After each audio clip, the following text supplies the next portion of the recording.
Mən bayıra çıxanda içəridə transla oturmuşdum deyə bilmərəm. Bu bizim aləmə tərsdir. Gülnaz trans qadının özünün olduğu kameraya gətirilməsinə necə etiraz etməsindən danışır. Özünü kriminal aləmin adamlarından sayır.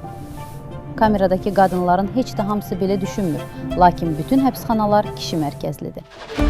Həbsxana o yerlərdəndir ki, burada binar yanaşmadan başqa heç nə qəbul edilmir. Kim ki heteroseksual deyil, hetero davranış sərgiləmir, deməli qüsurludur. Ən yaxşı halda xəstə münasibəti görür. Homofobiya hər addımda özünü göstərir. Kiminsə əllə salamlaşdığı şəxs homoseksualdırsa və bunu gizlədirsə, yazılmamış qaydalara görə həmin şəxs döyülməlidir. Queerlər bir qayda olaraq kanalizasiya və təmizlik işlərinə cəlb olunurlar. Digər işçi məhkumların bunu etməsi həbsxana aləmində ayıb iş sayılır. Cəza çəkmə müəssisələrində qaydalar daha sərtdir. 100-dən İraq adlanan şəxs digər məhkumlarla eyni barakı bölüşə bilər.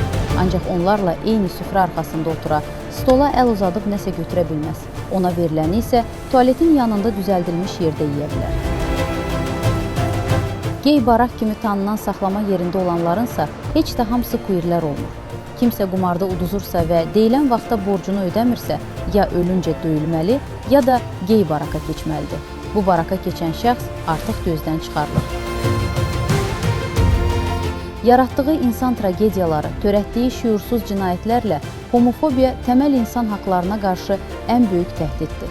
17 may yalnız homofobiya, transfobiya və bifobiyaya qarşı mübarizəni xatırladan simvolik tarix deyil. Bugün həm də görünməz saxlanılan, susturulan insanların həyatına baxmaq üçün çağırışdır.